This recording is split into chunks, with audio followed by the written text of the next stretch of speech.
1 मे कामगार दिन आहे, महाराष्ट्र दिन आहे आणि त्यानिमित्ताने मी झेंडावंदनला या ठिकाणी आलेलो होतो आणि त्याचबरोबर आज विस्तृत अशी कुंभमेळ्याच्या संदर्भात बैठक सर्व अधिकाऱ्यांसोबत या ठिकाणी घेतली। कामाचा आढावा थोडक्यात या ठिकाणी सगळं घेण्यात आलेला आहे, कारण वेळ कमी आहे आणि कामं जास्त आहेत आणि त्यामुळे आता रस्त्यांची कामं आहेत, STP प्लॅनच्या संदर्भामध्ये असेल, WTP असेल, अनेक गोष्टी आहेत। विमानतळाचं विस्तारीकरण करायचं आहे, हेलिपॅड तयार करायचे आहेत। यावेळेला कुंभमेळ्यामध्ये जवळपास गेल्या वेळेपेक्षा तिप्पट चौपट गर्दी राहणार आहे आणि म्हणून त्या दृष्टीने सर्व प्रशासन कामाला लागलेलं आहे। गेल्या 15 दिवसापूर्वीसुद्धा माननीय मुख्यमंत्री महोदयाच्या अध्यक्षतेखाली मुंबईला एक बैठक झाली, विस्तृत बैठक झाली। मला वाटतं त्याच कामाचा आढावा घेण्यासाठी आज ही बैठक बोलवलेली होती। मला वाटतं कामाचा आता वेग सुरू झालेला आहे किंवा वेगाने आता कामाला सुरुवात झालेली आहे। कुंभमेळ्यापर्यंत आम्हाला सर्व कामं पूर्ण करायची आहेत आणि मला असं वाटतं की ते होतील। आणि त्याचबरोबर एक रिंग रोडचा जो प्रश्न होता नाशिक शहराचा, तो सुद्धा 4 दिवसापूर्वी 5 दिवसापूर्वी बैठक झाली। त्यावेळेला माननीय मुख्यमंत्री महोदयांनी निर्देश दिलेले आहेत की या कामाला तात्काळ चालना द्यावी। हा रिंग रोड हा नाशिकसाठी अतिशय महत्त्वाचा आहे। नाशिकच्या विकासासाठी मला वाटतं की सगळ्यात महत्त्वाचं काय असेल तर आज रिंग रोड आहे। तो जर झाला तर नाशिक शहर अधिक झपाट्याने वाढणार आहे, इथला ट्रॅफिकचा प्रश्न हा सुकर होणार आहे आणि म्हणून त्यासाठी आमचा आग्रह आहे। मला वाटतं या कामाला वेग आलेला आहे आणि मग कुंभमेळ्यापर्यंत हा रस्ता व्हावा अशी आमची सगळ्यांची इच्छा आहे, पण निश्चित तो पूर्ण करण्यासाठी आम्ही प्रयत्नशील आहोत। तो किती किलोमीटरचं रिंग रोड असणार आहे आणि कशा प्रकारे या संदर्भामध्ये MSRDC MSIDC हे सगळे आता परवा तरी सर्वांना मला प्लॅन दाखवला, एक 2-3 प्लॅन त्यामध्ये आहेत नवीन वेगवेगळे आणि जवळपास 2,500 कोटी रुपयापर्यंत याचं सगळं बजेट काढलं गेलेलं आहे।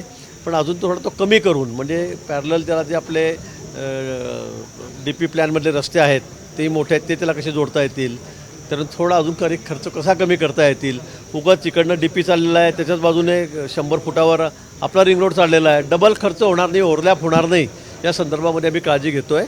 पण जवळपास 2,000 कोटीपर्यंत बजेट जाईल आणि अतिशय सुंदर असा एक रिंग रोड हा नाशिकसाठी मला वाटतं खरं त्याच्या प्रगतीमधला एक मोठा माइलस्टोन असेल असं मला वाटतं। तो आपण तयार करणार आहोत।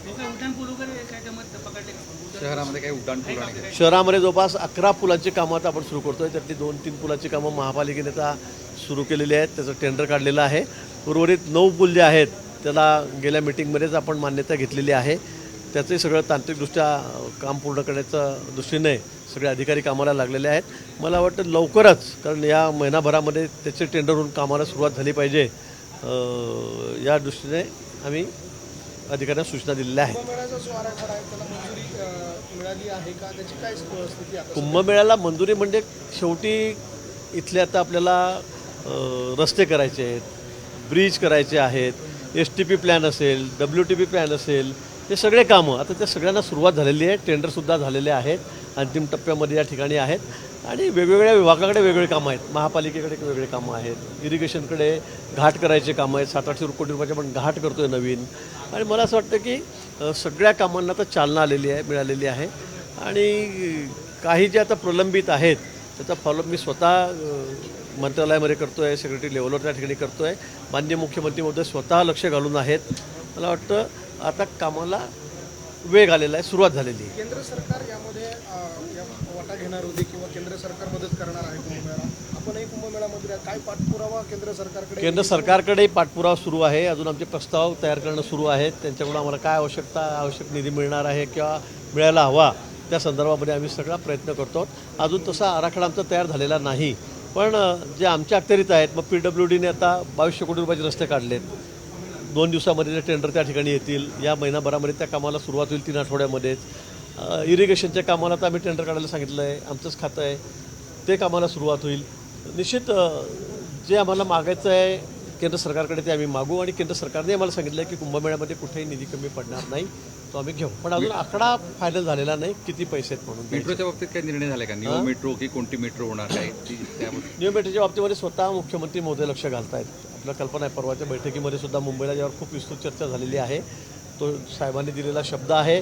निश्चित मेट्रोसुद्धा त्याचं काम आम्ही पूर्ण करणार आहोत। नाशिककरांना एक आज ट्रान्सपोर्टिंगमध्ये दळणवळणामध्ये जो मोठा प्रॉब्लेम आहे वाहतुकीमध्ये, तो सुटण्यासाठी मोठा त्याच्यामध्ये आपल्याला यश येईल. केंद्राकडनं अद्याप निधी जो आहे तो ठरलेला नाही कुंभमेळ्यासाठी. पण आता मी सांगितलं की या संदर्भामध्ये वेगवेगळ्या एजन्सीज आहेत, वेगवेगळ्या काम करत आहेत. कुंभमेळा म्हणून असं नाही आहे. आता नॅशनल हायवेचे काही कामं आहेत, काही स्टेट PWD त्या ठिकाणी काम करत आहे, काही इरिगेशनचे कामं आहेत ते आम्ही करतो आहे. त्यामुळे निधीची कमतरता कुठे नाही आहे. निधी नाही आहे म्हणून कामं थांबले असं नाही. आता STPचं 1200-1300 कोटी रुपयाचं काम आहे. 8 दिवसामध्ये 5 दिवसामध्ये टेंडर होऊन ते सुरू होईल.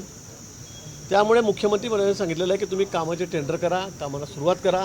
जो निधी लागेल तो राज्य सरकार देईल, केंद्राचा जो शेअर असेल तो केंद्र सरकार देईलच. त्यामुळे आज निधी मंजूर नाही किंवा कोण देणार आहे या संदर्भामध्ये कुठेही संभ्रम नाही आहे. कुंभमेळ्याला कुठेही पैसे कमी पडणार नाहीत.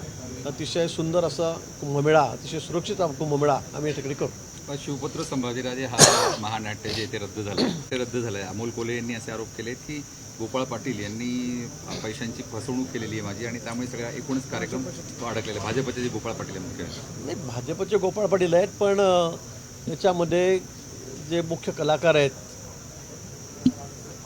अमोल कोल्हे यांनी जे स्टेटमेंट केलं, मला वाटतं पहलगावच्या नंतर जे आमचे 27-26 लोक त्या ठिकाणी मृत्युमुखी पडले आणि त्यांनी जी अतिरेकांची पाठराखणच करतायत, मला असं वाटतं ज्या पद्धतीचे स्टेटमेंट करतायत, त्यांचे नेते स्टेटमेंट करतायत, ते मला वाटतं फार काही लोकांना अपेक्षित नाही आहे. म्हणजे तुम्ही रोल तुम्ही संभाजीराजेंचा करायचा आणि बाजू औरंगजेबाची घ्यायची, मला वाटतं हे लोकांना अपेक्षित नाही आहे. त्यामुळे कोणालाही ते आवडणार नाही आणि जे सगळ्या हिंदुत्ववादी संघटना आहे त्यांना विरोध होता आणि म्हणून ते बंद केलेलं आहे.